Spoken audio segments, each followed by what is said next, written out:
Dalam retret kali ini, sekarang Bante akan memberikan penjelasan awal meditasi. Sebelumnya Bante ingin tanya, siapa yang belum pernah ikut retret? Belum pernah ikut retret, ada 2. Yang cewek semua pernah ikut retret ya. Siapa yang belum pernah meditasi pernafasan, anapanasati? Semua pernah berlatih anapanasati ya.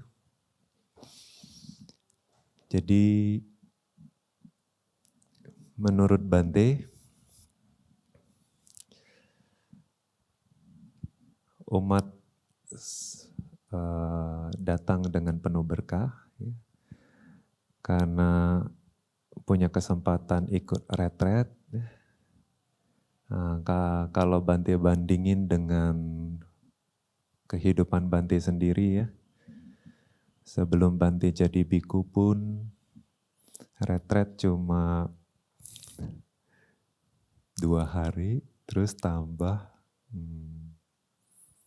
10 hari ya. 1 kali retret 2 hari, 1 kali retret 10 hari. Habis itu ke Myanmar. Ya, 3 bulan, terus jadi biku 6 bulan. Terus ya, tapi sempat lepas jubah sekali. Itu tahun 2007. Tapi artinya waktu Bante membandingkan dengan perjalanan spiritual Bante, kayaknya perjalanan kalian lebih kaya. Lebih kaya artinya lebih banyak pengalaman ya, retret lebih banyak. Kalau Bante mungkin tahu air langsung cebur ya. Nah itu kalau kita lihat ya sekarang itu umat Indonesia setidaknya penuh berkah. Kalau zaman Bante dulu mencari enggak mudah, ya mencari enggak mudah, ikut retret pun masih jarang. Kayaknya bulan-bulan ini retret bertubi-tubi ya. Habis Bante, nanti Bante yang lain. Jadi penuh berkah ya. Terus juga zaman dulu belum tahu meditasinya kayak gimana, ya sesuai dhamma kayak gimana belum tahu. Jadi muter-muter dulu. Nah sekarang udah banyak Bante-Bante yang ngajar di Indonesia ya sesuai dhamma. Dari guru-guru dari luar negeri juga ya. Jadi ini adalah kesempatan yang baik ya dalam kehidupan ini. Terus juga di retret kali ini Bante ingin menjelaskan sebuah sutta yang paling banyak salah interpretasi. Tapi justru yang paling penting di ajaran Buddha Sasana ini ya, ini paling penting. Karena Buddha bilang ini satu-satunya jalan ke Nibbana. Ya. Ekayano Maggo, Buddha bilang ya. Nah tapi mungkin juga karena sangat penting ya, jadinya masuk kategori sangat populer, jadinya juga banyak yang berusaha untuk menginterpretasi sutta ini. Ya. Cuma orang zaman sekarang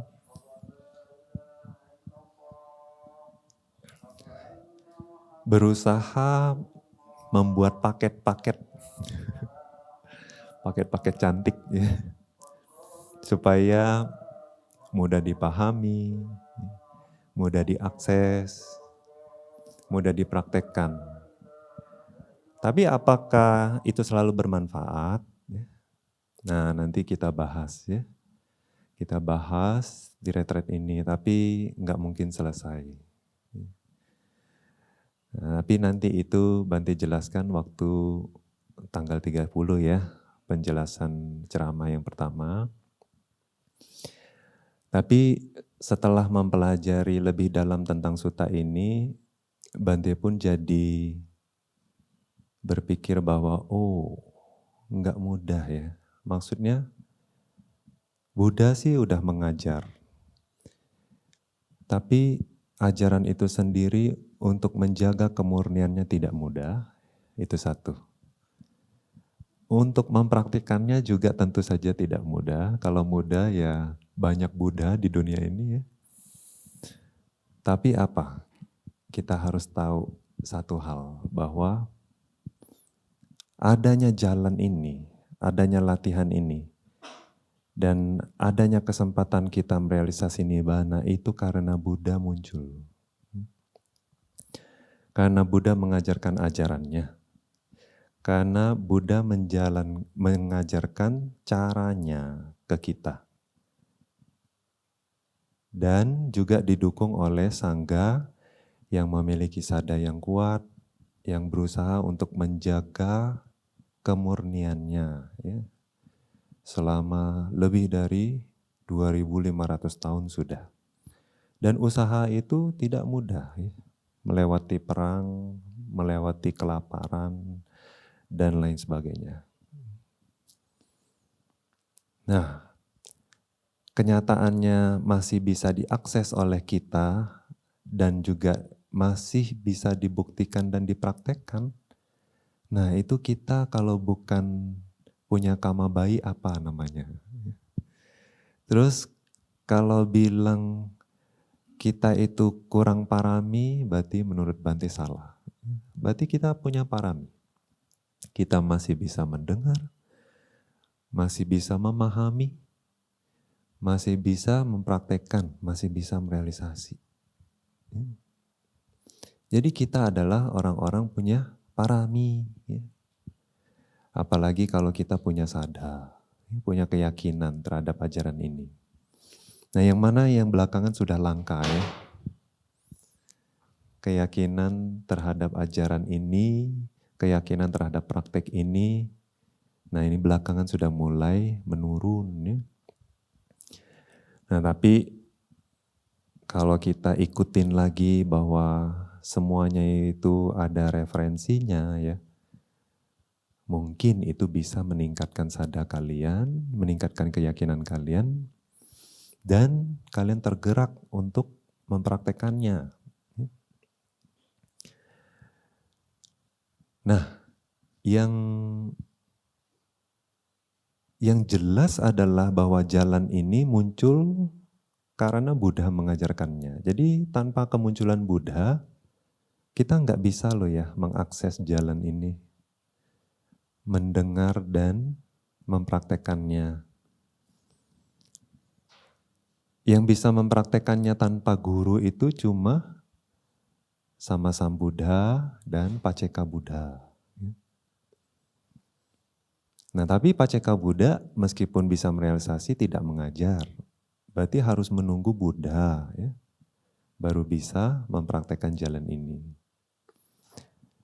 Jadi jalan ini kalau sebegitu sulitnya didapatkan gitu ya. Nah, begitu juga waktu mempraktekkannya berarti enggak boleh dengan cara yang lain. Harus dengan cara yang diajarkan oleh Buddha. Nah, kalau dipraktekkan dengan cara yang lain apa yang terjadi? Ya konsekuensinya tanggung sendiri. Cengli ya, ada maksudnya konsekuensinya ditanggung sendiri. Nah itu sebabnya Bante waktu mempelajari sutta ini kan, miris ya. Begitu banyak interpretasi yang melenceng terhadap sutta ini dan semakin bersyukur gitu. Bahwa terkondisi ya, bergaul, terkondisi, terus punya keyakinan untuk mempraktekkan jalan ini sesuai Tipitaka gitu ya, dan masih mendapatkan manfaatnya. Dan alangkah baiknya gitu kalau kita ungkapkan gitu kebenarannya. Ya. Nah itulah meskipun ini adalah usaha yang tidak sedikit, tapi pelan-pelan ya kita ungkapkan kebenarannya. Bukan untuk menjatuhkan siapa-siapa. Tetapi untuk membuka kesempatan ya, bagi orang yang memiliki keyakinan untuk mendengarkan, untuk menanam benih di dalam samsara, ya, dan juga untuk mempraktekkan dan merealisasinya. Buddha sendiri memberi garansi ya, bahwa itu bisa direalisasi kalau kita mempraktekannya dengan tekun. Nah, jalannya gimana? Awalnya gimana? Kalau kita perhatikan ya, nggak cuma ajaran Buddha, semua ajaran. Kita tahu bahwa agama Buddha sendiri punya mazhab yang berbeda-beda ya. Setiap mazhab pun juga punya introduction-nya beda-beda ya. Pendahuluannya beda-beda.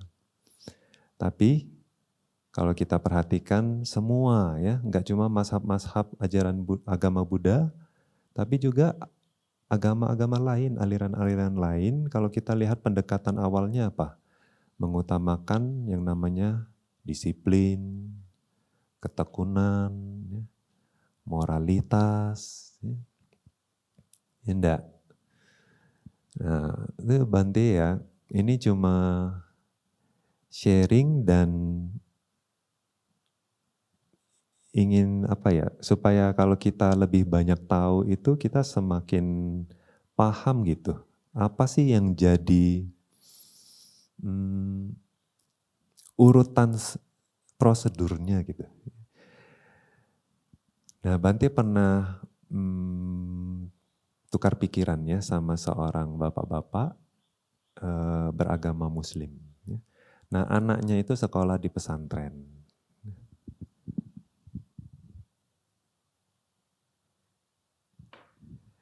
Jadi anaknya itu sekolah di pesantren, jadi seperti asrama ya. Nah, karena dia waktu itu berkunjung ke tempat meditasi yang Bante tinggal ya, jadi sebagai tamu, ya, dia bilang, wah di sini enak Bante katanya, ya, tinggal enak, makan enak, ya, semuanya enak. Terus dia bilang, saya jadi ingat nih pesantren anak saya katanya. Oh pesantren, ya dalam benak dia mungkin tempat meditasi itu kayak pesantren ya, pesantren Buddhis gitu ya. Nah, tapi dia bilang, bedanya tuh makanannya beda, tempat tinggalnya beda, dan lain sebagainya beda. Tapi bukan berarti ada kesenjangan, bukan ya di sini. Karena memang penekanannya berbeda.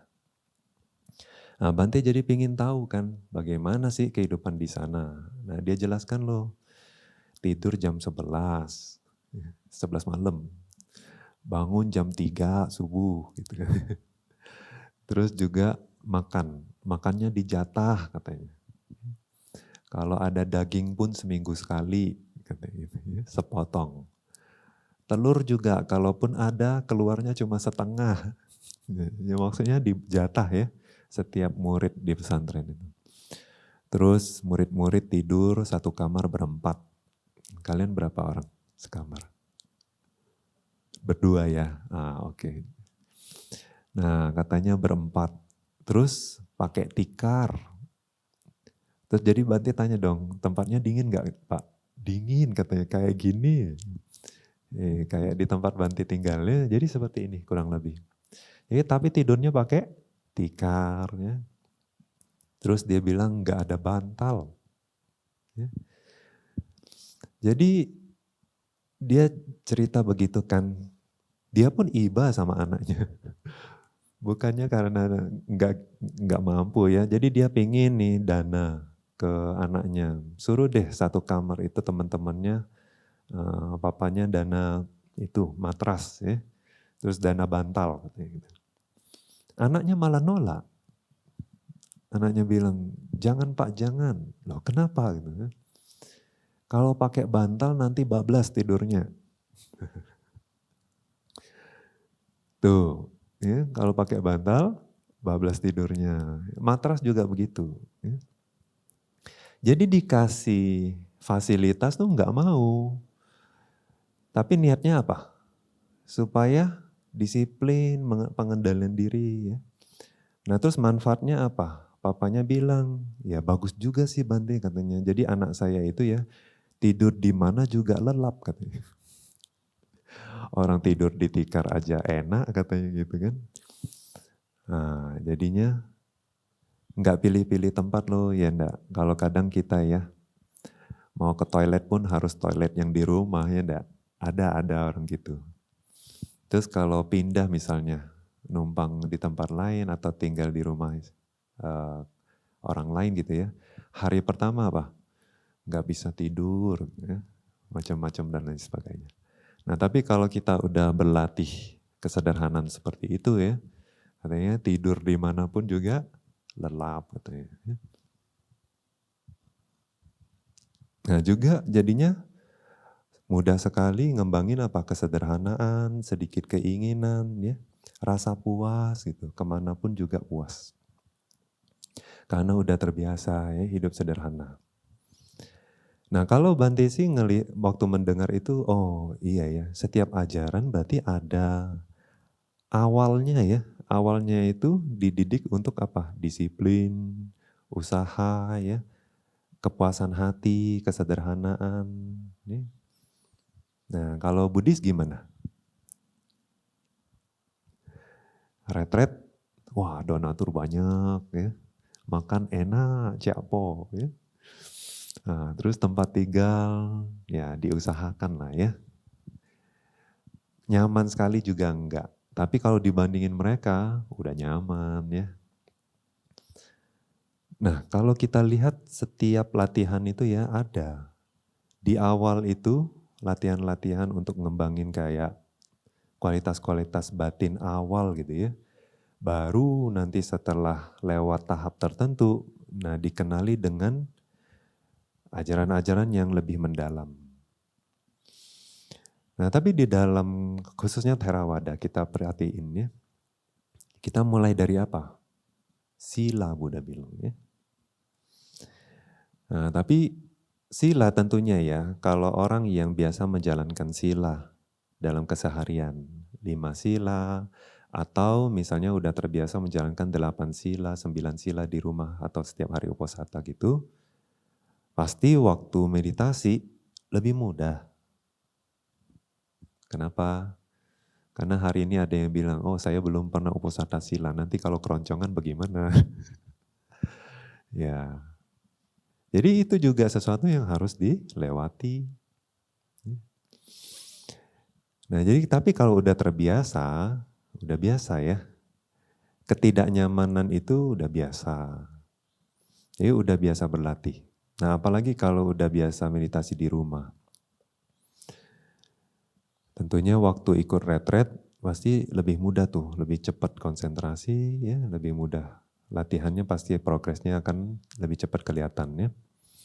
Nah tapi mungkin Anda sendiri nggak begitu melihat ya manfaat signifikannya apa untuk menjalankan sila seperti itu kan ya. Nah tapi Bante dari sisi seorang guru ya, karena ngelihat banyak orang datang pergi ya ikut retret dan lain sebagainya, apakah di retret mandiri atau retret seperti ini ya. Bante lihat ada beberapa orang itu yang datang dari luar betul-betul nol. Artinya apa? Kecanduan sana sini masih. Ya. Kecanduan apa? Jajet. Ya. Kecanduan drama Korea. Kecanduan Netflix. Ya. Nah mungkin Anda juga salah satunya. Ya.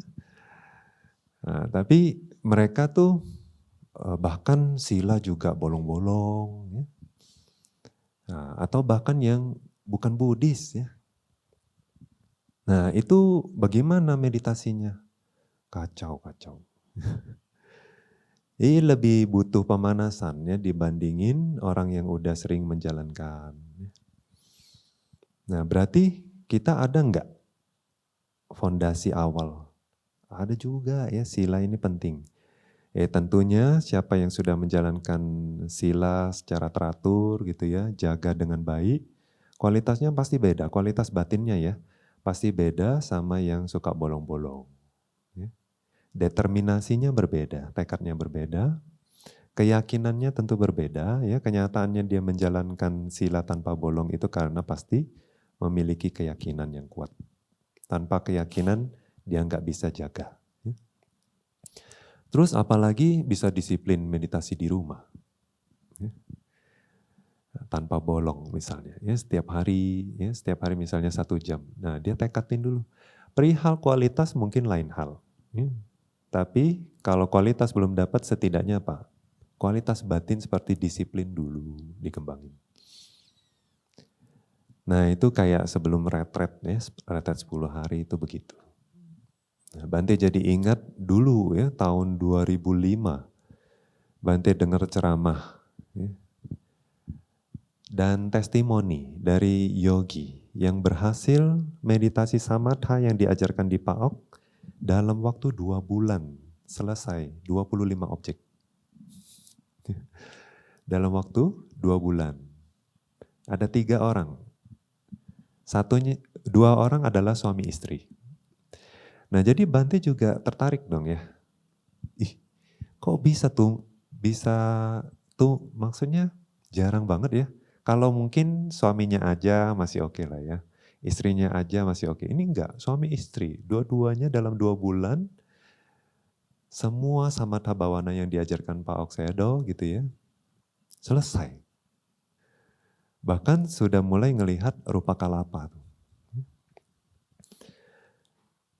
Nah, jadi waktu testimoninya, jadi itu yang paling menarik adalah, oh ternyata mereka itu yogi yang udah berlatih dari usia 16. Waktu itu sih udah mungkin 40 atau 50 ya. Jadi perihal 30 tahunan berlatih. Dan berlatihnya itu enggak cuma ya 1 tahun ikut retret 10 hari, bukan ya. Itu suami istri ya, seorang yogi yang hidup di duniawi. Karena kadang-kadang mereka itu retret setahun ngunci diri di kondo. Ya. Ini di Amerika ya, orang Amerika. Jadi benar-benar di kondo setahun enggak menerima telepon, enggak nonton TV, ya. Nah, kadang-kadang aja buka email ya, itu untuk kepentingan rekening ya, bayar ini dan itu. Kadang-kadang harus keluar pergi belanja, nah, tapi diusahakan sesuai mungkin, kalau bisa catering dah ya. Dan mereka juga katanya akhirnya sekarang mata pencariannya gitu ya, punya kondo disewain bagi yang mau retret pribadi gitu ya, setahun di kondo. Nanti semua difasilitasi, cateringnya ya, nggak usah pusing. Tapi siap-siap nggak ada TV, nggak ada telepon. Ya. Nah cuma ya itu, nanti lewat email katanya ya, interviewnya.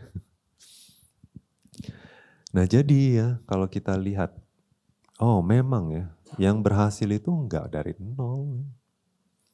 Mereka udah latihan dan latihan mereka enggak satu objek sih ya, ganti-ganti terus metode-metodenya. Tapi apa? Berlatihnya itu loh ya, konsistensinya itu dan dedikasinya itu. Ya, yang patut diacungi jempol. Bahkan Bante waktu itu sebagai biku loh ya, dengar testimoni umat awam. Ya. Kualitas batinnya yang Bante kagum. Nah jadi siapapun kita ya, dari mazhab apapun kita, kalau kita sudah banyak berlatih, melatih kualitas batinnya, itu tidak sia-sia. Apakah itu moralitas, kedermawanan, ya, atau cuma sekedar kedisiplinan dalam keseharian, ya. Apakah kalian itu terbiasa meditasi atau tidak meditasi ya? Karena Bante juga pernah bertemu orang Korea yang tidak pernah meditasi, tapi kualitas batinnya bagus. Artinya waktu ikut retret, udah langsung bisa adaptasi seperti seorang yogi. Duduk bisa berjam-jam. Padahal nggak pernah ikut retret. Nah, kelihatan ya, ketekunannya, dedikasinya, ya, dan tekadnya. Dan retret itu juga berhasil. Ya. Nah, jadi yang seperti ini Artinya apa?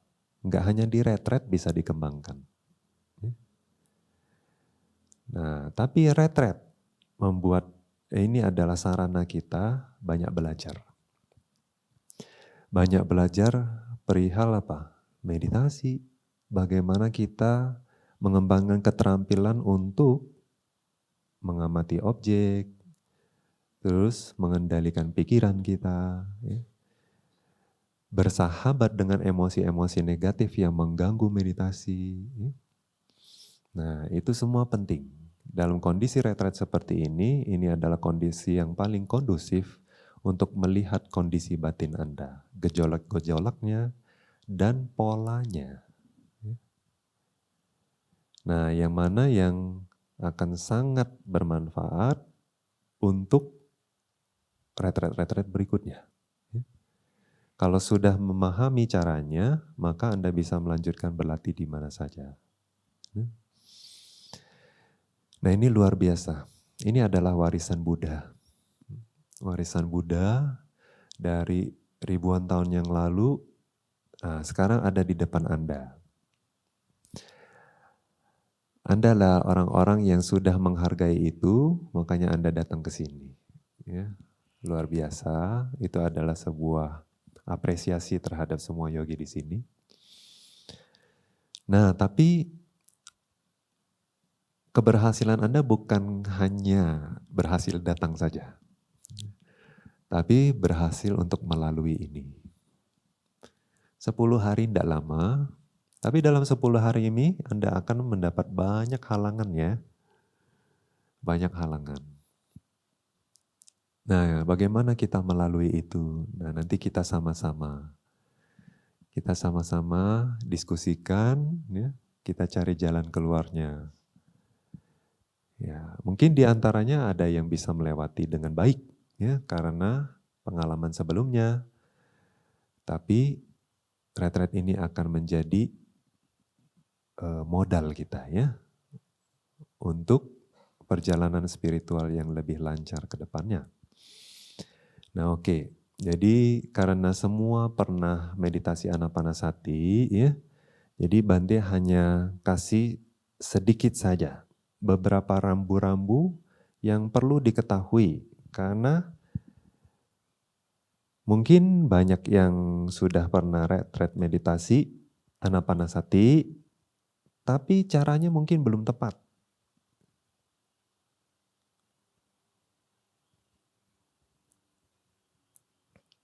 Nah, jadi biasanya yang guru kasih apa? Rambu-rambu, ya, kayak polisi. Artinya supaya kalian nggak salah jalan, supaya kalian nggak apa? Nabrak-nabrak, supaya kalian nggak perlu menderita sebetulnya. Nah, tapi kadang-kadang yang namanya guru, kadang-kadang udah kasih wejangan, tapi murid masih pingin jatuh di tempat yang sama. Ya. Jadi nggak apa-apa lo ya, kadang-kadang memang harus jatuh dulu baru tahu sakit kata orang ya. Nah, rambu-rambu yang pertama apa? Postur. Ya, postur harus tegak, tapi nggak boleh tegang. Ya, nggak boleh tegang. Jadi kalian bisa berasa bahwa waktu duduk itu kalau ada ketegangan semua harus dikendurkan. Nah, jadi yang nahan postur itu yang mana? Otot perut dan otot pinggang. Tapi otot pinggang dan otot perut ini juga nahan harus seimbang. Kalian bisa boleh sekalian coba ya. Jadi kalau kalian agak bersandar ke belakang gitu ya, nah itu kalian akan nahan dengan otot pinggang. Gitu. Nah terasa kan tegangnya ya. Nah kalau kalian terlalu maju juga atau agak nunduk ke depan, nah itu nahan pakai otot perut. Ya. Terasa kan ya, nggak nyaman di situ. Nah coba, jadi sudah ngerti, oh itu otot perut, itu otot pinggang. Nah sekarang dapetin tuh posisi yang dua-duanya relax tapi support. Nah itu penting sekali itu posisi itu ya. Nah pertahanin gitu. Nah tapi yang lainnya harus kendur, ya. Santai, kendurin aja. Kalau memang masih ada ketegangan, nanti ujung-ujungnya apa? Kalian mengendalikan nafas. Kalau tidak rileks, kalian mengendalikan nafas. Yang mana? Ini rambu-rambu berikutnya, tidak boleh. Ya. Tidak boleh mengendalikan nafas. Jadi nafasnya harus yang alami. Nah, kalau kaki sebetulnya yang nyamannya aja. Ya. Kalian bisa bersila, ya. Kalau yang pemula sekali bisa saling tindih. Tapi saling tindih nanti konsekuensinya apa?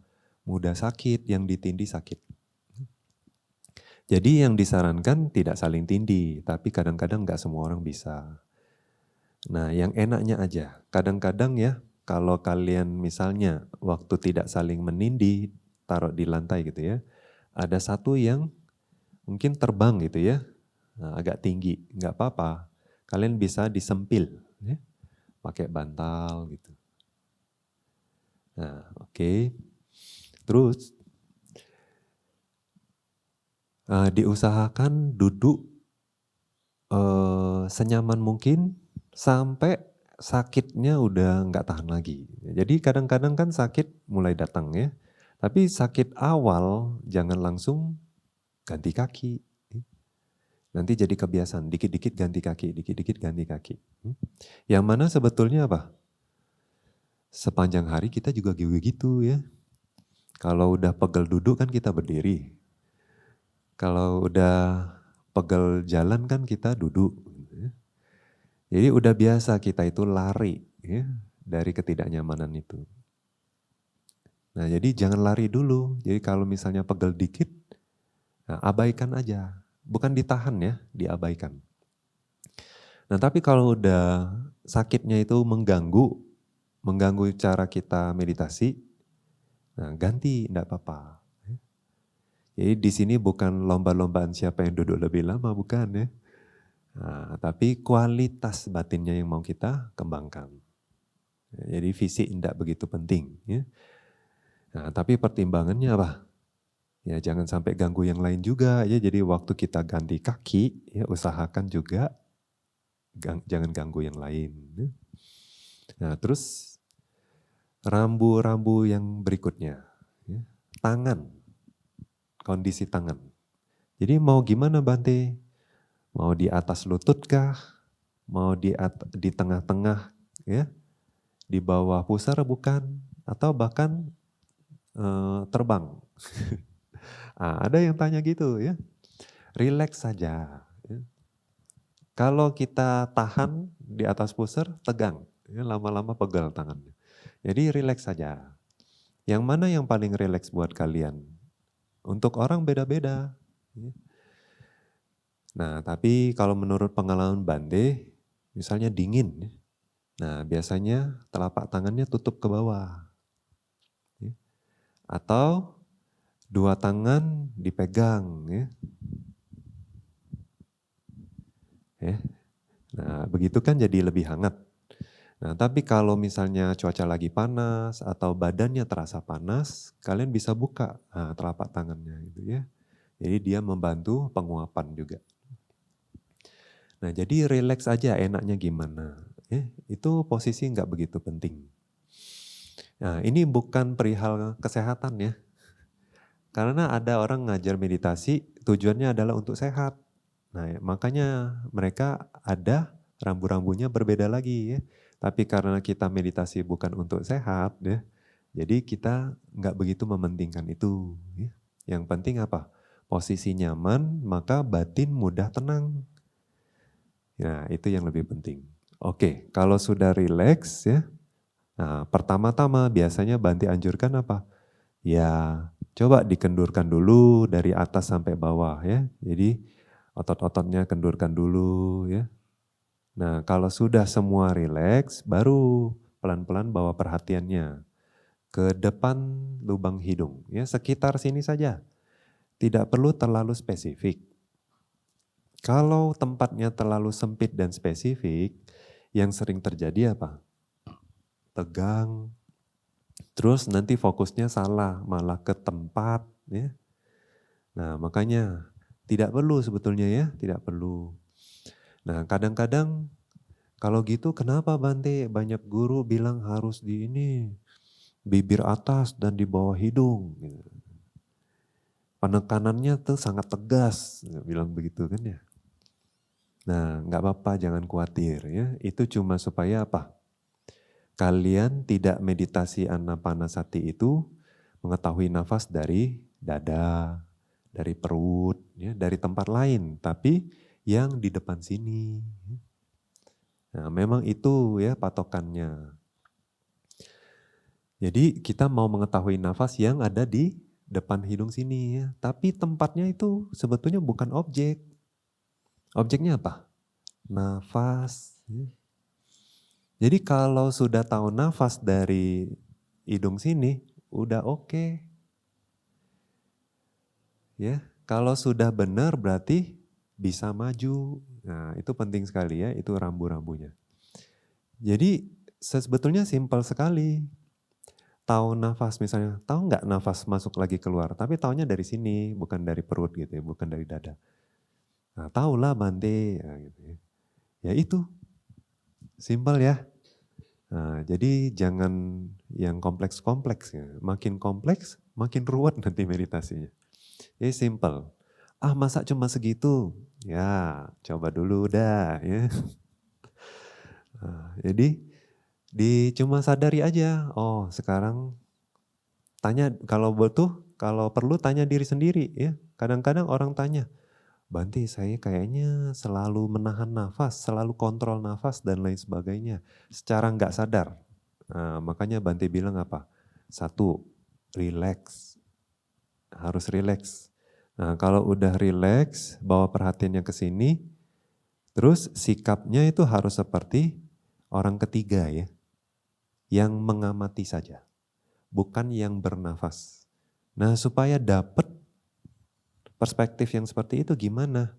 Tanya diri sendiri. Saya ingin tahu sekarang apa yang terjadi sama nafas. Nah, jadi sembari nunggu di sini ya, menyadari. Oh ya, lagi masuk dia, masih masuk. Oh sekarang dia keluar, masih keluar. Nah jadi kan seperti pengamat ya. Oh ada orang masuk, oh sekarang dia keluar. Nah, yang belum masuk kita nggak suruh masuk, yang belum keluar juga kita nggak usir. Pokoknya kita cuma tugasnya mengamati. Mengamati, menyadari. Ya. Nah itu aja. Terus yang disebut sebagai konsentrasi atau samadhi itu adalah kesadaran yang sinambung. Ya. Nah ini juga rambu-rambu. Banti ulangin, kesadaran yang sinambung, yang tidak putus ya, terhadap satu objek. Semakin lama semakin bagus. Nah jadi dia cuma disuruh untuk menyadari aja ya, mempertahankan kesadaran itu. Gitu. Jadi bukan fokus yang seperti memicingkan mata, bukan seperti yang membelalakan mata ya. Nah istilah ini penting sekali ya, dalam bahasa itu ya. Kalau kita pakai istilah misalnya seperti fokus dan lain sebagainya, takutnya nanti cara fokus, cara perhatiannya jadi sangat meruncing. Nah itu bahaya. Jadi kita cuma sekedar sadar. Nah terus pertahanin, tahu. Prinsipnya sederhana, tahu objek benar, nggak tahu objek salah. Jadi kalau kita tahu pinggang pegel salah. Kalau kita tahu ya, suara burung salah. Kalau kita mikirin, oh hari ini masak apa ya, besok masak apa ya, nah, salah. Ya. Jadi cuma tahu satu aja, nafas sepanjang hari. Puas dengan nafas dan menikmati nafas. Setiap momen itu akan jadi berkah. Banyak kebajikan akan terjadi. Ya. Nah, kalau kita menghargai itu, maka kita bisa menikmati. Udah, kayaknya semuanya itu kita tinggalin sejenak ya. Dalam 10 hari ini sejenak kita tinggalin semuanya. Cuma mau menikmati nafas. Nah, jaga ketenangan batin itu, jaga batin yang seimbang seperti itu, tapi juga harus selalu sadar objek. Nggak boleh terlalu menikmati ketenangannya. Jadi karena ketenangan itu bukan objek. Dia hanya byproduct. Dia hanya efek samping aja. Karena meditasinya tenang, ya dia makin lama makin tenang, makin lama makin tenang. Tapi jangan sampai keseret. Jangan lupa diri. Jangan perhatiin, oh makin tenang ya, makin tenang. Jangan. Oh merinding ya, jangan. Itu semua sensasi, bukan objek. Objeknya apa? Nafas. Jadi mau tenang kayak apapun, ya jangan lupakan nafas. Nah itu rambu-rambu yang berikutnya. Nah jadi waktu kita bisa menempatkan diri seperti orang ketiga, seperti hanya pengamat, ya, juga enggak perlu divisualisasi. Nah kadang-kadang orang jadi salah interpretasi, oh kalau gitu seperti orang mengamati. Ya divisualisasi sini, jangan juga. Jangan dibayangin. Ya, persepsi langsung aja. Kalau masuk ya udah, oh oke, dia lagi masuk, tunggu lo ya, sadari. Oke masih masuk, keluar. Nah ada orang kebantu dengan mencatat dalam batin, kayak ngingetin diri sendiri ya, jadi masuk, keluar gitu. Tapi ada orang yang nggak suka, kurang nyaman, kayak sibuk gitu ya. Jadi dia maunya ya udah diem aja, ya nggak apa-apa juga. Nanti coba dilihat kebutuhannya. Kalau makin diam makin ngantuk, nah berarti harus agak berusaha. Ya. Catat lo ya, masuk keluar. Atau cuma masuk keluar aja. Nah tapi kalau udah masuk keluar, jadinya susah tenang, nah berarti coba lepas. Yang tadinya masuk keluar, nah coba turunin, masuk keluar aja dulu.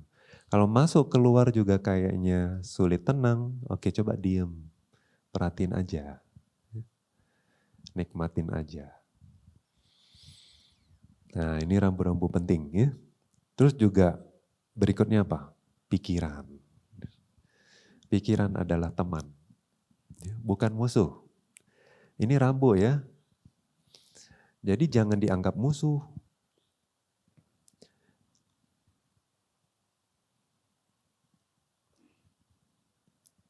Pertama, kita harus ingat bahwa meditasi ini adalah meditasi ketenangan batin. 1. Terus kadang-kadang disebut sebagai apa? Meditasi pemurnian batin. 2. Jadi tujuannya adalah menenangkan batin dan memurnikan batin, membersihkan batinnya. Menenangkan batin dengan ngajak musuhan apa tenang? Enggak ya, enggak bisa. Terus juga kalau mau memurnikan batin, apa dengan semakin marah, kesel, antipati, ya, khawatir berpikir, aduh nanti lepas, gitu ya. Nah, itu semua nggak membantu meditasinya. Yang ada juga nanti makin apa? Makin tegang, makin depresi. Kok nggak bisa ya? Kok nggak tenang-tenang ya?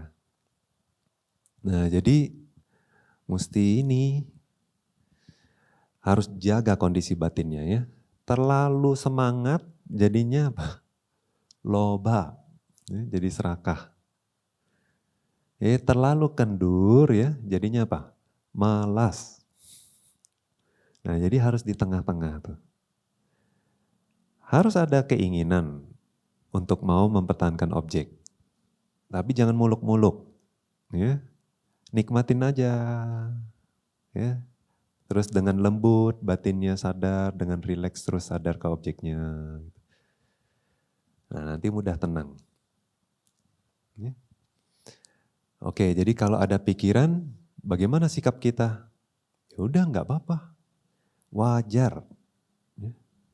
Apalagi hari pertama, kedua, ketiga. Banyak pikiran, wajar. Jadi kalau ada pikiran, ya udah enggak apa-apa, balikin lagi. Kalau kita sudah sadar bahwa oh ini lagi berpikir atau oh ini udah objeknya udah bukan nafas, oke, langsung balik lagi. Terus pas balikin itu enggak usah tarik kayak kejut gitu ya, jangan.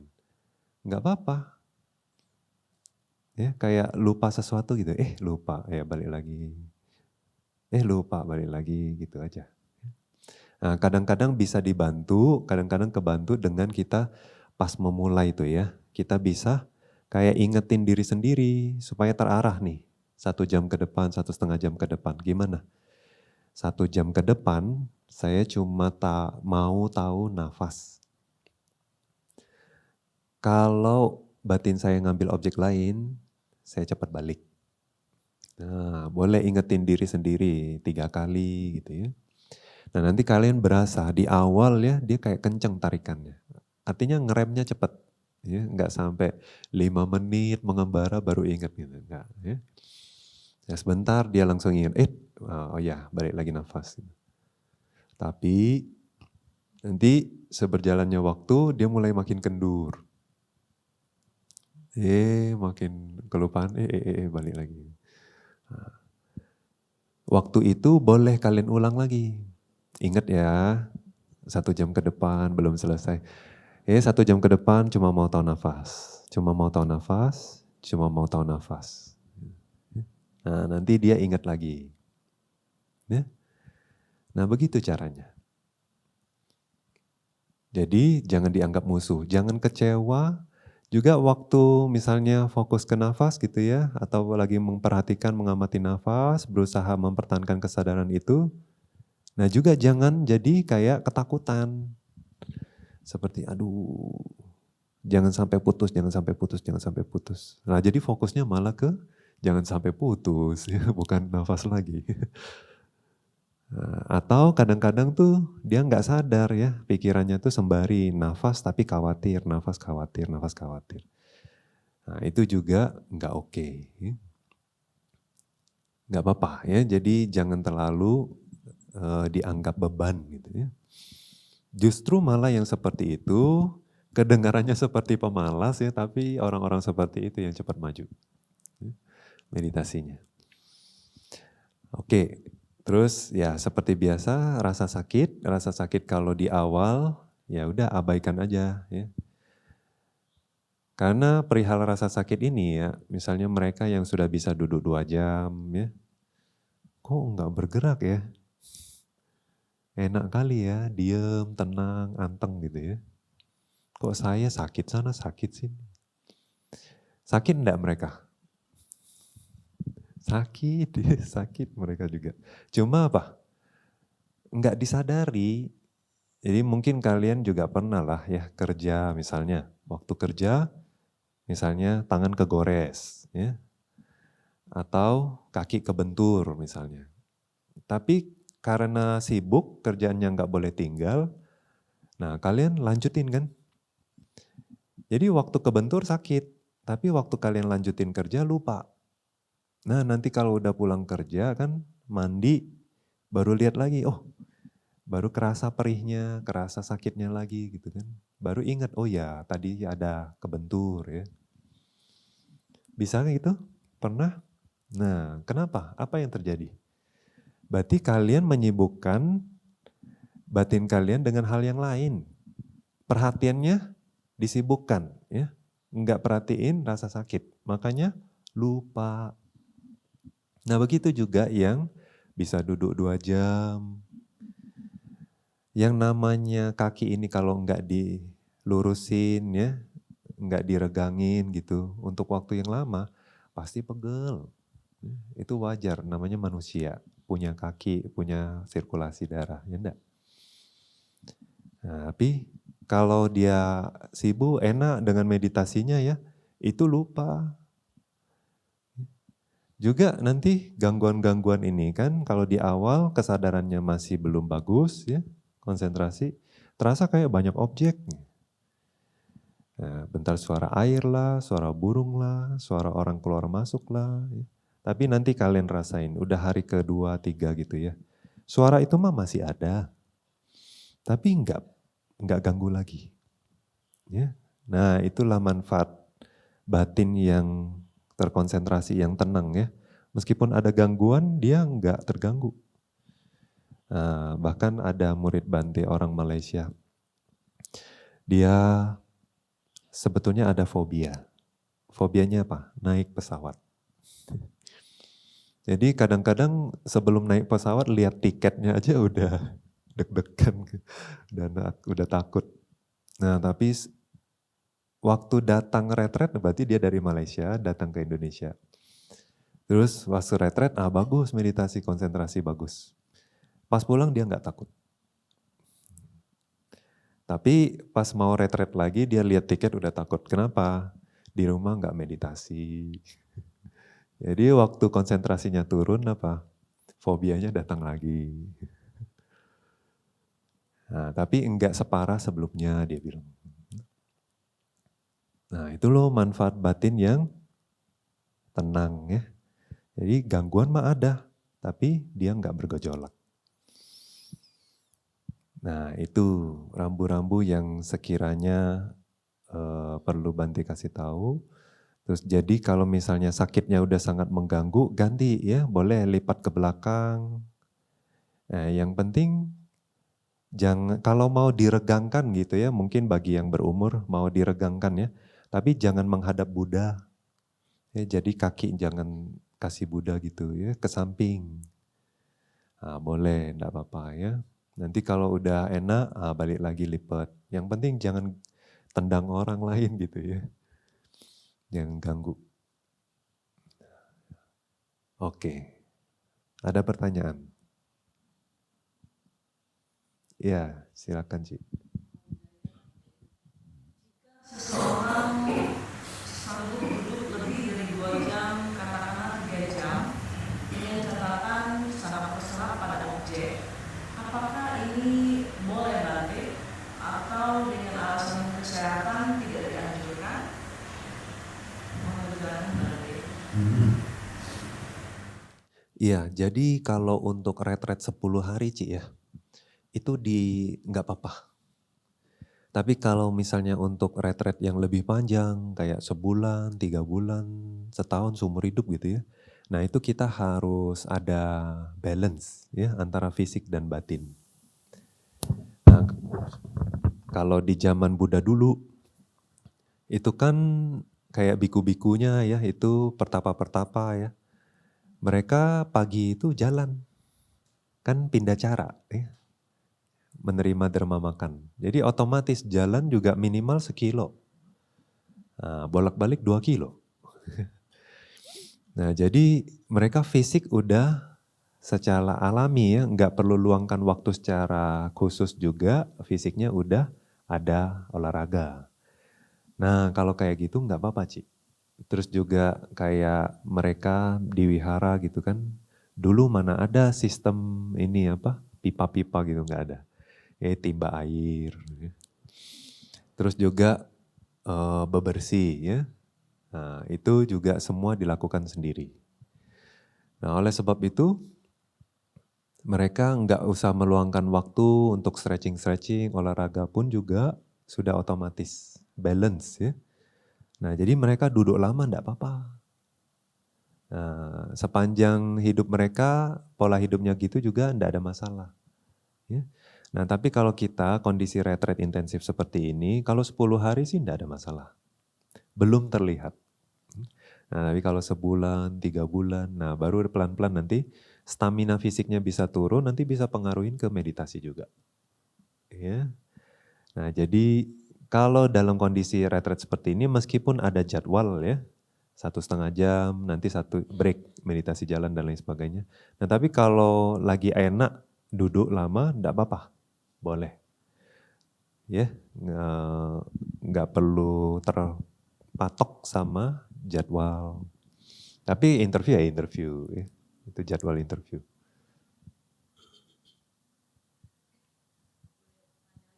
Ya boleh.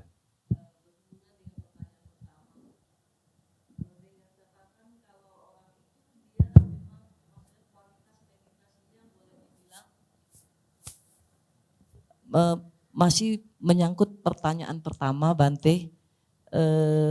Kan Bante bilang boleh kalau bisa nyaman gitu ya. Nah kalau misalnya orang itu dengan catatan kualitasnya lumayan, sangat terfokus, boleh dibilang tidak hanya sesekali melenceng, mengembara.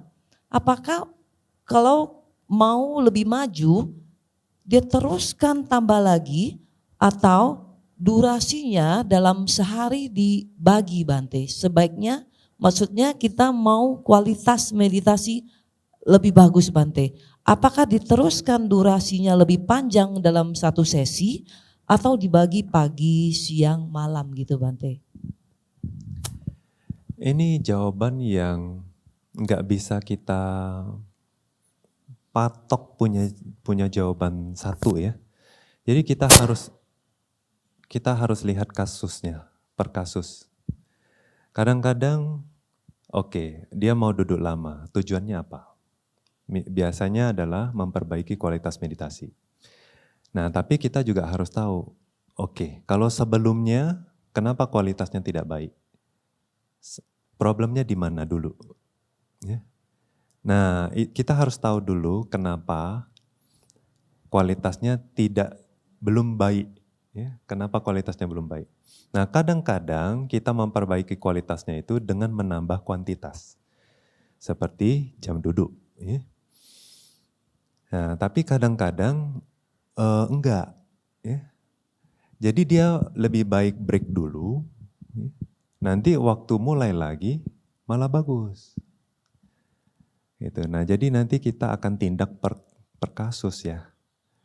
Nah, terus juga kita harus mempelajari pola kita sendiri. Karena semua orang, ya kita cuma bisa bilang kayak rambu-rambu begini ya. Misalnya nih perihal duduk tegak ya.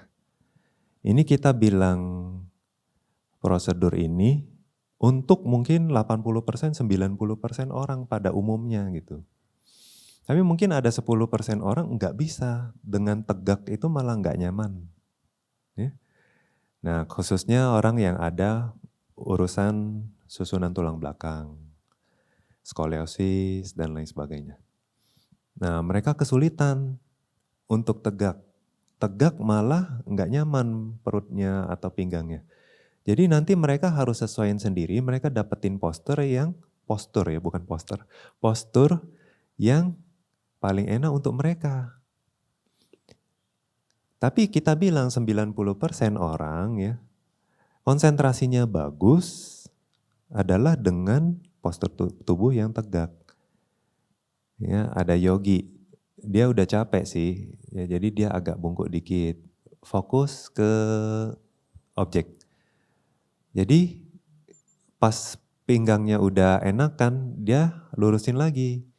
Nah pas dia lurusin, dia berasa bahwa cahayanya lebih terang, fokus lebih terang, ya, jernih.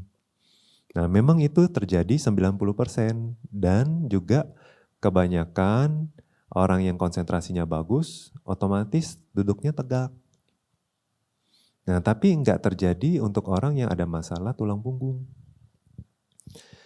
Nah jadi justru dengan bungkuk begitu malah konsentrasinya yang paling bagus. Nah beda ya. Nah itu case by case loh Ci. Nah makanya kita nanti itulah manfaat juga sesi interview. Makanya gurunya nanti akan perbaiki sana sini ya, dibimbing. Yang mana yang nanti bisa perbaikin kualitasnya untuk yogi tersebut ya, jadi case by case. Nah, tapi sebagai yogi juga sedikit banyak pasti kita bisa kurang lebih tahu gitu yang mana yang paling pas buat kita. Nanti kita lihat polanya. Jadi kalau misalnya Ci ngerasa bahwa dengan menambah durasi itu kualitasnya bisa makin baik, nah ya udah enggak apa-apa. Tambah enggak apa-apa ya. Ya.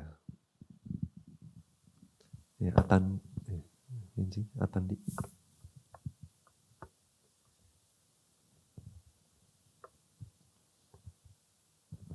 Wandami Bante mau tanya, saya ada dengar kalau suara tuh kan ganggu kualitas meditasi. Nah, tapi di sisi lain tadi Bante bilang di hari kesekian nanti suara tersebut gak ganggu. Tapi saya dengar lagi, jadi apa sebaiknya pakai penyumbat telinga? Nah, tapi di sisi lain ada orang yang bilang, oh nanti kepanasan kepalanya.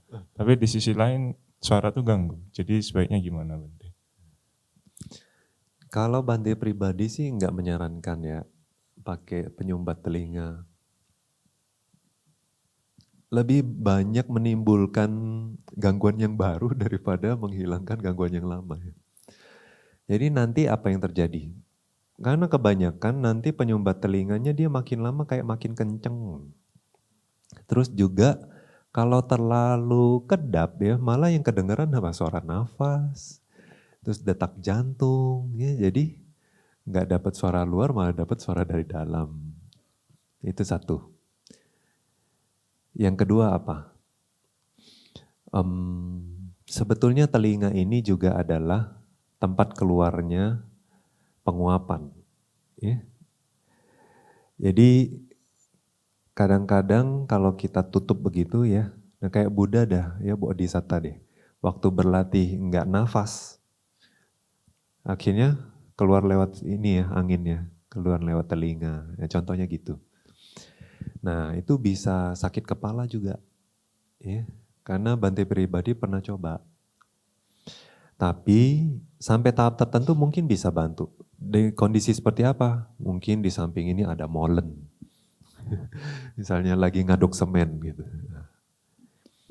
Atau mungkin lagi berisik banget ya, ada di pinggir pasar misalnya. Nah itu sih masih mending lah ya, daripada saya dengerin suara luar, mendingan saya dengerin suara napas deh. Nah itu. Jadi tapi untuk jangka panjang nggak disaranin. Ya. Begitu juga kayak meditasi pakai masker.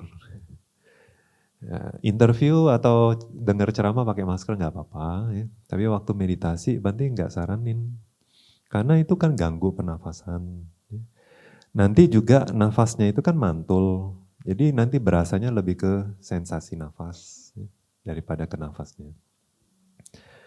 Nah yang mana kita hindari loh ya, karena sensasi itu bukan objek nafas lagi, jatuhnya bukan ke nafas lagi, tapi ke meditasi 4 unsur nanti. Ya, nah, meditasinya jadi bukan objek nafas.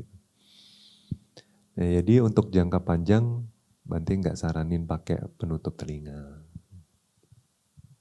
Terima kasih Bante.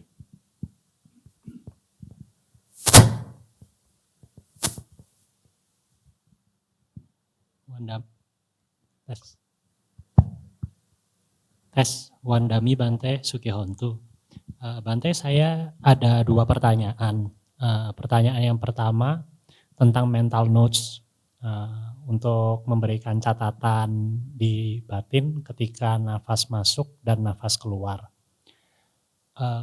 Bila di awal kita menggunakan catatan batin untuk nafas masuk dan nafas keluar, lalu merasakan bahwa catatan tersebut mengganggu konsentrasi, batasan kapan kita bisa memilih untuk meninggalkannya, dan apakah setelah ditinggalkan nanti ketika kendur konsentrasinya boleh diadopsi lagi? Itu pertanyaan yang pertama Bante. Lalu pertanyaan yang kedua, apakah boleh menggunakan penutup kepala seperti topi ketika di pagi hari ketika suhu mungkin sedikit dingin atau sangat dingin? Apakah mengganggu dengan peraturan di ruangan meditasi atau sebagainya gitu? Butuh penjelasannya Bante.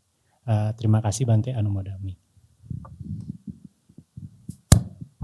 Yang pertama adalah perihal pencatatan ya dalam batin. Jadi nanti kalau dicoba akan berasa ya.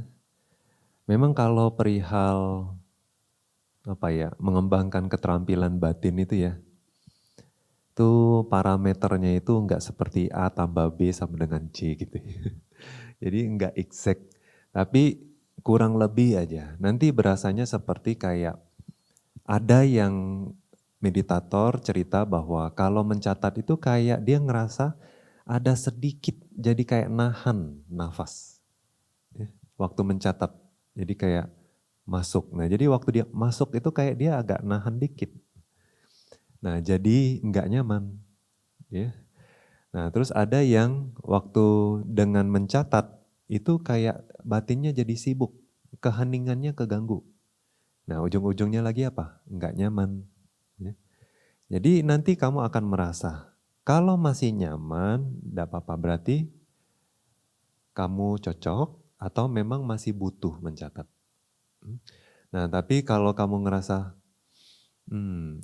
dia udah mulai agak mengganggu ya, nggak nyaman gitu, ya udah lepas. Nah pas lepas juga kamu pantau kondisi kesadarannya gimana. Kalau jadi mudah mengembara atau ketiduran, nah kamu pakai lagi, adopsi lagi enggak apa-apa. Ya. Jadi pakainya itu sesuai kebutuhan. Kalau pas butuh pakai, nggak butuh nggak pakai. Nggak apa-apa, dalam satu sesi pun juga kamu bisa kadang pakai, kadang nggak pakai gitu ya. Nanti namanya juga masih belum terampil, ya. Nanti pelan-pelan kalau dengan trial dan error seperti itu, kamu akan semakin ngerti yang mana yang terbaik buat kamu. Ya.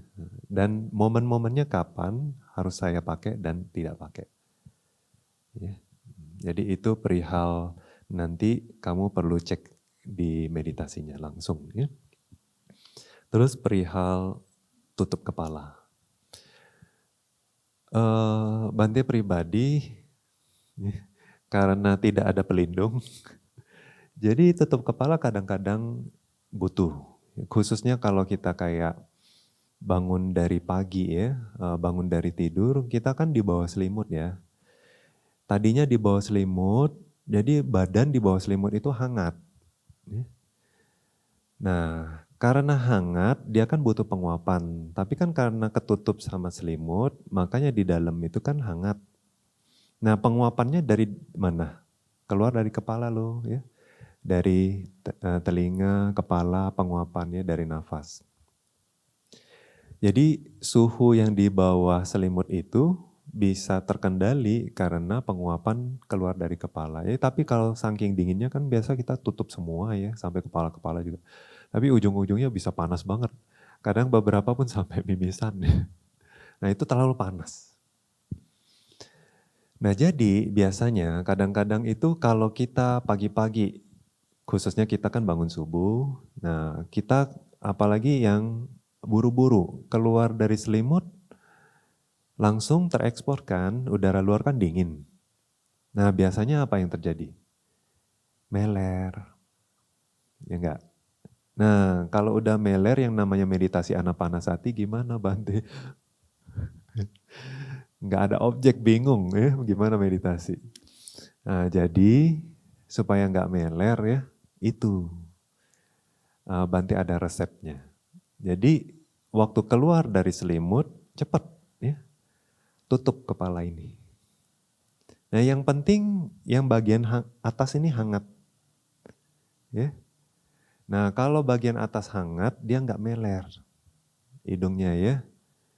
Nah ini nggak tahu juga kenapa begitu, tapi ini menurut pengalaman pribadi Bante ya, dan berhasil ya, mengatasi hidung meler di pagi hari, apalagi di tempat dingin.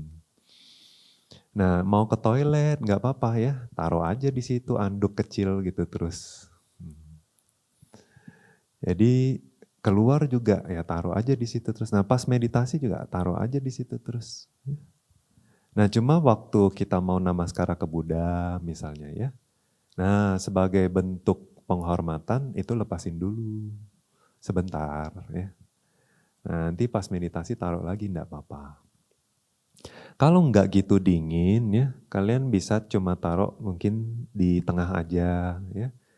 Jadi tergantung, kalau terlalu dingin ya taruh semuanya atau bahkan tutup sampai telinga. Tapi ini terakhir ya. Resort yang terakhir ini. Kenapa? Karena ya itu bagaimanapun kan butuh penguapan.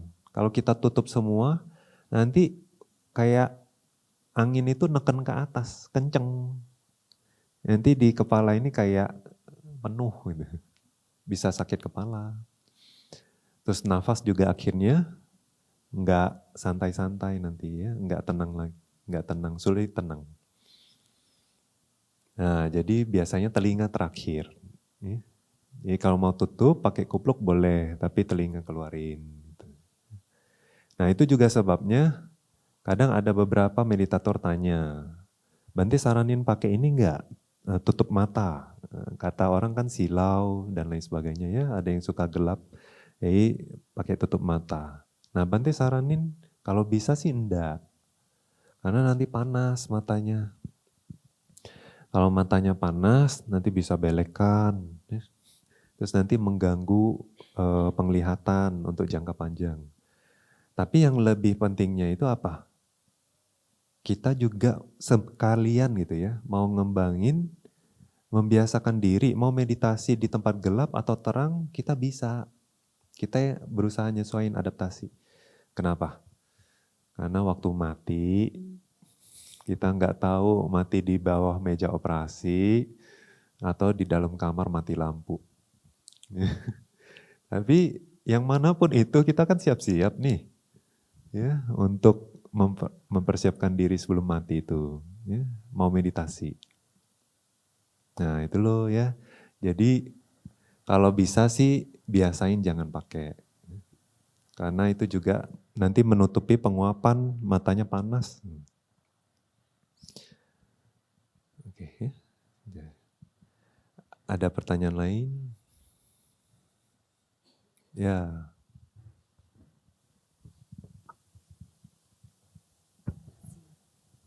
Sukihontu Bante, saya kan lihat jadwal meditasi duduk ada yang paling lama 2,5 jam. Kalau misalnya dalam 1 jam kaki sudah tidak kuat, terus pikiran sudah kacau, kita boleh meditasi jalan nggak Bante? Terima kasih Bante. Ya, minimal 1 jam. Ya, minimal 1 jam. Tapi kalau setelah 1 jam itu, wah udah, apalagi kalau udah tegang gitu ya. Dan kadang tuh tegang udah seperti sulit dikendurkan lagi ya. Kayak semakin lama tuh kalau diterusin semakin tegang. Nah itu jangan, ya, itu buka mata. Nah, terus jalan dulu. Ya. Nah terus sesi duduk misalnya 2,5 jam biasanya yang malam ya Ci. Nah yang malam. Itu sebetulnya bebas. Artinya kalau misalnya duduk tahan 2,5 jam nggak apa-apa boleh. Enggak juga nggak apa-apa, tapi minimal 1 jam. Nah 1 jam baru jalan. Jalan minimal setengah jam. Nanti baru duduk lagi. Ya nggak apa-apa dipecah sesi gitu ya.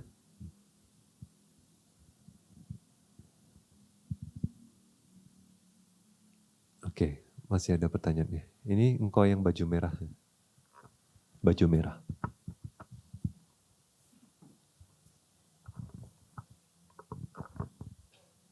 Wandambi Bante. Tadi kan sudah diberikan rambu-rambu untuk meditasi duduk Bante. Untuk rambu-rambu untuk meditasi jalan bisa dibantu dijelaskan juga Bante. Ya, meditasi jalan. Bagus pertanyaannya. Meditasi jalan ya jangan cuci mata, itu rambu-rambunya. Jadi waktu meditasi jalan, Bante harap mungkin udah dengar penjelasan Bante yang di YouTube tentang meditasi jalan. Siapa yang belum dengar? Oh kok belum dengar ya? Nah itu oleh sebabnya ya. Jadi kalau jalan objeknya tetap nafas ya, tetap nafas. Jadi untuk meditasi nafas ini sepanjang hari. Ya. Postur tubuh boleh berubah, tapi batin terus berusaha menyadari nafas. Waktu makan juga ya, perhatiin nafas. Waktu mandi juga perhatiin nafas. Waktu jalan dari kamar ke ruang meditasi, dari ruang meditasi mau laporan meditasi, kemanapun ya, kalau bisa ingat nafas. Masuk keluar, masuk keluar. Nggak perlu terlalu detail, tapi setidaknya secara umum masih batinnya mengetahui nafas. Dan itu sangat membantu ngembangin konsentrasi pada saat duduk Pak. Nah, jadi semua orang ya yang berhasil dalam meditasi ini ya, itu juga nanti kelihatan dari seberapa mereka bisa mempertahankan kesadaran ini sepanjang hari. Nah, semakin mampu menjaga, semakin cepat dia meditasinya ya. Nah, itu penting jadinya. Terus, jadi kalau begitu meditasi jalan juga sama. Ya. Waktu jalan, bedanya posturnya jalan. Nah oke, waktu jalan berapa jauh? Paling 7 meter ya. Itu oke, 7-8 meter. Terus mata jangan lihat kanan kiri. Ya. Lihat ke depan agak turun ke dikit Mbak. Ya. Nah jadi supaya apa? Kalau di depan gak ada orang sih gak masalah. Tapi kalau di depan ada orang, nah matanya harus turunin. Berapa turun? Kalau terlalu turun nanti lehernya pegel, ya jadi leher harus tetap tegak, matanya aja yang diturunin, kurang lebih mungkin 3 meter kali ya. Nah, terus pertama tangan, jangan goyang-goyang, nggak boleh. Ya. Jadi dikunci Pak, mau taruh di depan boleh, taruh di belakang boleh. Ya. Mau di depan sini juga, dipeluk boleh juga, nggak masalah. Nah. Terus yang penting jangan neken dada ya karena itu mempengaruhi pernapasan. Nah, setelah itu ya perhatiin nafas di sini. Oke, tahu sekarang masuk. Oh, sekarang lagi keluar, sekarang masuk keluar. Oke. Nah, sekarang saya mau jalan. Dari sini sampai ujung sana ya, kita harus tekad. Saya nggak mau pikiran mengembara. Ya, bisa nggak coba-coba ya. Jaga terus kesadarannya sampai ujung sana. Nah kalau sudah berhasil, kita coba lagi. Beberapa kali coba gitu. Nah kalau beberapa kali sudah berhasil, kita bisa tambah. Dari sini sampai ke ujung sana, sampai balik lagi. Bisa enggak mengembara? Nah, coba gitu. Nah kalau gagal gimana? Ya enggak apa-apa, ulangin lagi. Gitu ya. Nah, kesadaran yang mampu dipertahankan seperti ini akan sangat membantu waktu meditasi duduk. Ya. Nah, juga misalnya habis makan. Ya. Habis makan jangan langsung meditasi duduk. Jalan dulu sebentar. Ya. Jalan dulu sebentar, ya siapin batinnya dulu. Khususnya misalnya kayak bangun pagi gitu ya. Kayak bangun pagi kan datang chanting. Nah, habis chanting mau jalan sebentar, boleh. Ya, kalau batinnya belum jernih, masih hun-hun, ya, masih ini apa, tumpul. Ya. Jadi jangan langsung meditasi duduk, itu namanya cari tidur. Nanti ketiduran, apalagi subuh-subuh. Nah jadi biar fresh dulu, jalan dulu. Nah, sampai udah fresh, ya, batin udah tenang, boleh duduk. Nah setiap sesi bisa. Ya, dimulai dengan meditasi jalan. Nah, itu. Jadi jalannya bolak-balik aja Pak. Ya. Terus mata jangan lihat kemana-mana, lihat ke bawah. Terus jangan dilihat jalannya, jadi jangan fokus di jalan. Jangan fokus di kaki, ya. Jangan fokus di gerakan badan, jangan. Tapi perhatiin nafas terus bolak-balik mondar-mandir. Ya.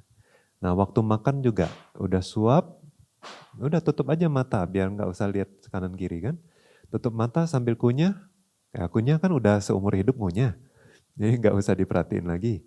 Nah jadi perhatiin nafas sembari kunyah. Kalau nggak buru-buru, harusnya masih bisa perhatiin nafas. Nah, kecuali kita terburu-buru. Nah, jadi untuk bisa mempertahankan kesadaran terhadap nafas sepanjang hari, semua gerakannya harus agak lambat ya. Kalau tergesa-gesa nanti nafasnya tersengal-sengal, susah perhatiinnya. Nah, kecuali mandi lo di sini kan dingin. Ya. Nah itu agak kasih diskon.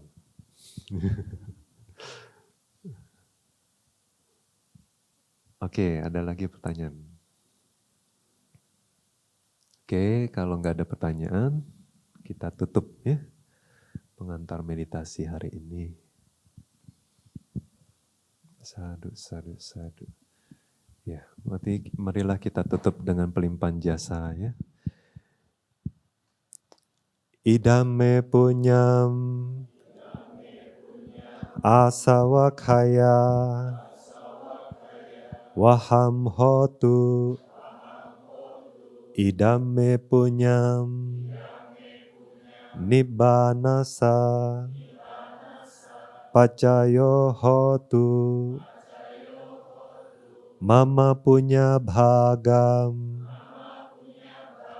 sabasatanam bhajemi te sabbe me samam punya bhagam labhantu sadhu sadhu sadhu sukhi hotu nibbana